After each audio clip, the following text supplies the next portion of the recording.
Hey, it's Ace. So usually I've streamed on Twitch. This would be my first YouTube stream, and I thought I would do a follow-up to the village of Tripura. This is what it looks like on day 469. I think I've set up everything correctly so that people who want to can come back and see the stream, subsequent to right now. I know you can do that on Twitch. I think I've set that up correctly here on YouTube. So anyways, let's take a look at what Tripura looks like on day 469. This is out the front. There's the mine originally. There's the invasion portal for 3 days from now. Anyways, there's the mine, and here's where the hardwood forest was. Here's the road that I've built into the main gate. As you can see, the village looks considerably more developed than it was before. This is another road that comes off the main and goes up to a hardwood forest area, a logging camp and whatnot. This is a smolker who's going to walk right up to us and just sacrifice himself for the greater good. Thank you. Anyways, let's turn back around and head over here to the front gate. Obviously, things are a little more substantial than they used to be. The gate is much stronger. And we come on in.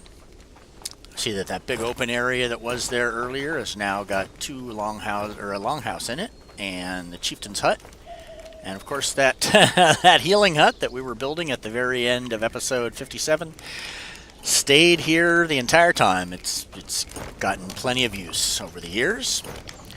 Down here you can see where the cottages used to be. It's now a longhouse. I call this Raven Court since we've got the Raven sculpture here, the Raven altar.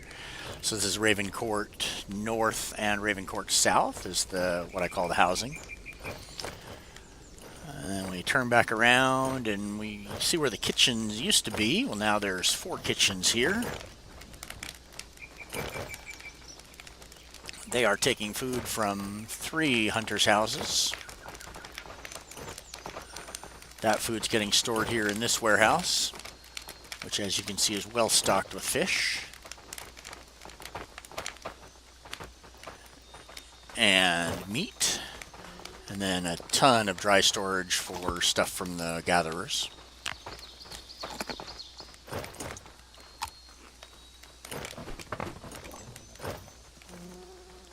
Right here by the front gate, archery range.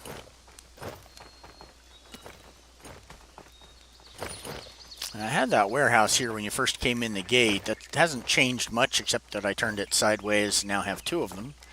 And this is a food distribution point which is sort of central to the village because I was finding out that food distribution over there wouldn't actually distribute food to the far side of the village. People were starving to death because they apparently will only look for food within a certain range of their house. So anyways, here's where we store our food now. Here's the original leather working station and so on that we've had, well, pretty much forever.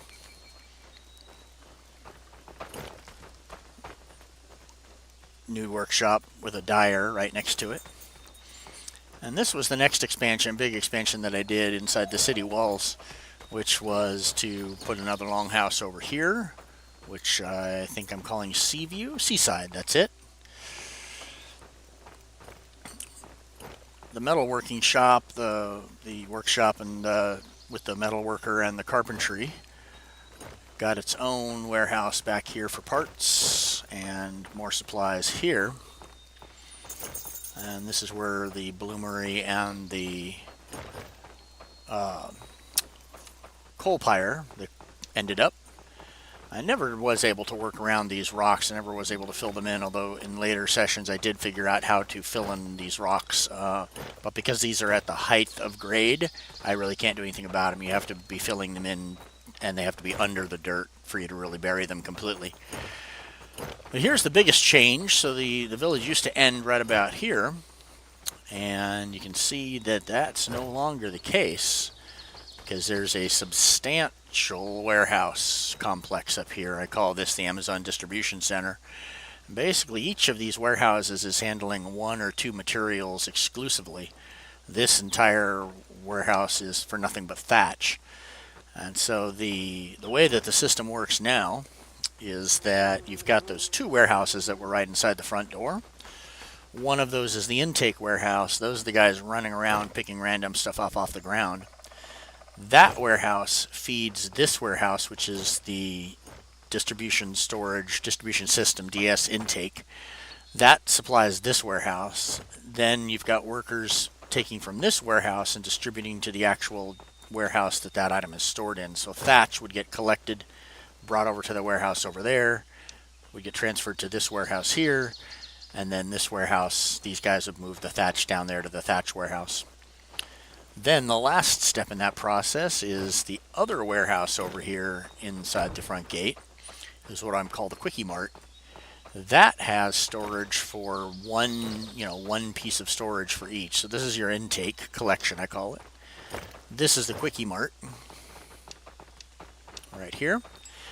And this has basically one of everything in there.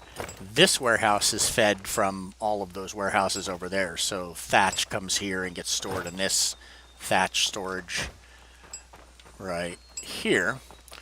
And so this storage should always be full and fed from the warehouse. The idea was to keep the Quickie Mart basically stocked all the time, and so a central location in the village would always have an item that somebody was looking for. It hasn't worked out quite as well as I'd like. The warehouse system is still not perfect, I think. That may have changed with the recent updates. It might be more efficient. But this was the final longhouse that I built, called Southside. Here are the runestones that I put down. And here's another big change. Let's run out towards the fishing docks. You remember we had, I think, a single fishing house by the time that episode 57 had aired. Those are all barracks up there. So now we've got, I believe, 5 barracks. So this is the midpoint for fish to be stored in. This warehouse pulls from the fishing huts and stuff and then stores it here, and then this warehouse feeds the food storage up top. This is just so that I have one example of each building on the property, so there's still a cottage here, although I don't know if I have anybody assigned to it.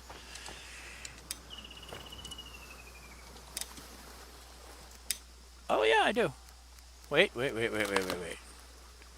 Yep, one person assigned to this one. Nobody assigned to the shelter. So down here we have now 2 fishing houses.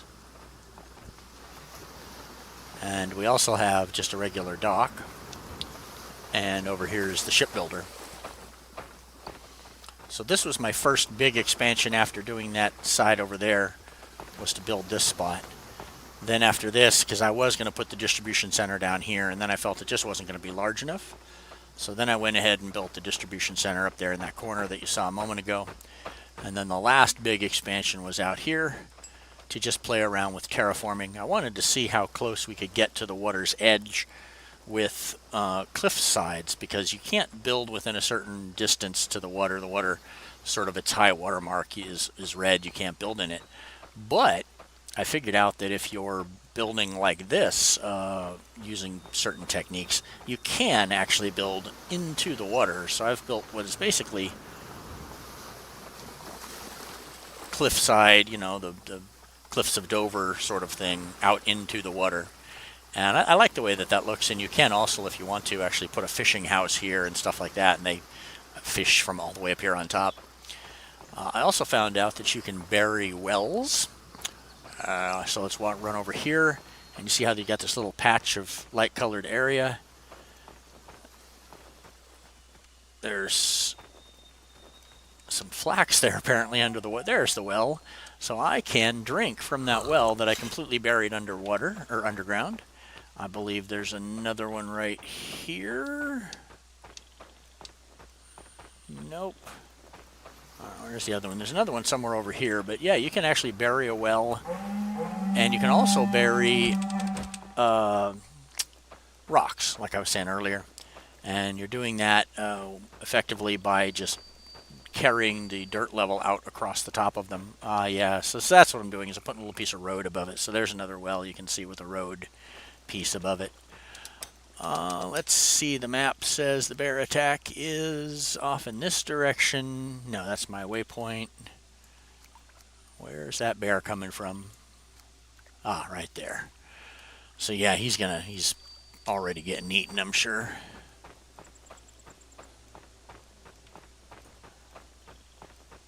At this point, bear attacks for us are just not that much of an event. Of course, I'm going to say that, and Hilda's going to get herself killed.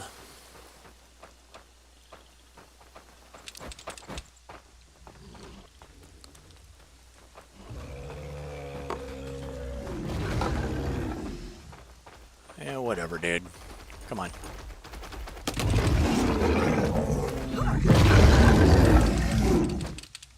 I cannot jump over that, can I? All right.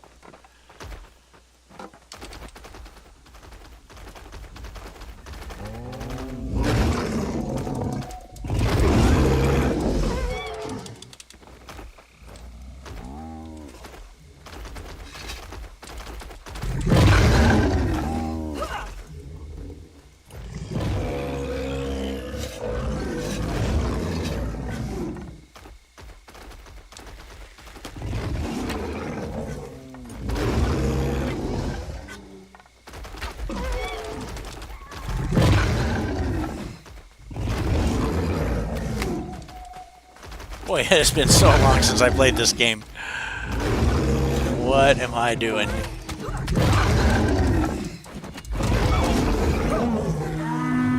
There we go. It's been a month or so since I had this game pulled up. I'm trying to remember the controls. Alright, so that's what Tripura looks like nowadays. I'll show you one more thing that we built here. When I extended this main street here, if you will, through town, this street's been here basically the entire game. So you'll probably recognize that from episode 57. But when I run all the way through here, then we've got this nice gradual incline down around the distribution center. And then I built what I call Route 66 here, because it goes from the southwest corner, goes across and up through the Midwest. This was a heck of a drilling project, if you will, a digging project to get this down to this height, but I was hoping that what would happen was you'd have just this easy road for people to use where they wouldn't have to go up and around, and over the rough terrain.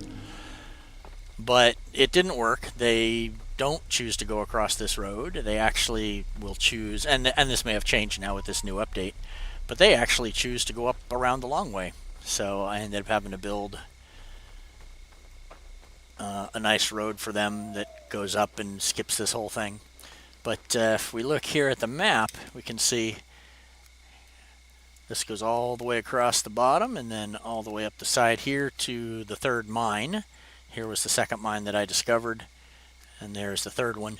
So I built this nice road to it thinking that we would be bringing stuff back and so on, and then I figured out, you know what, this is just not the way to do mines. Really should just go empty them out by hand. So that's what we do now, which means that this road is a complete waste of time, but it sure does look pretty, doesn't it? We'll run back on the road that people actually take, which is this one, inexplicably. They would much rather, wow, somebody's been clear cutting up here.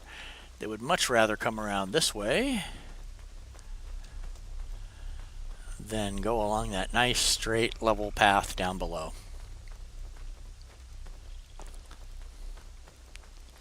What are you going to do? You can lead a horse to water.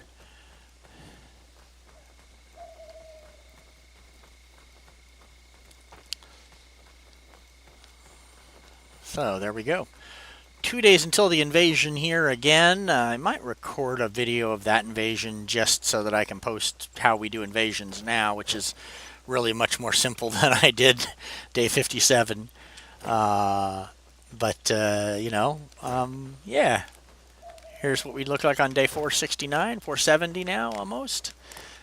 I hope that you enjoyed the series, and I hope that you'll come around for Tripura 2. I don't know what I'll call that village, but I'm looking forward to doing this series again with now the updates that they have put in the game.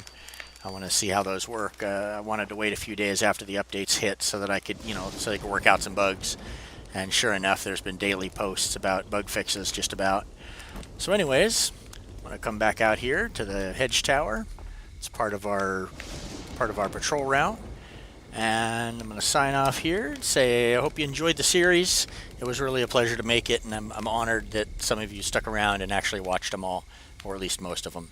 It's been a fun ride, and I hope you'll be here for the next series. I've got some Sunken Land to post right away. They also did a major update recently with graphics and new POIs and so on. It looks like a good time. So I've played the first 8 days, I think, there. But I'll post those up here in the next day or so, and I hope you'll stick around for that. And then I hope you'll come back for Aska Tripura Part 2. This is Ace. I'm out of here.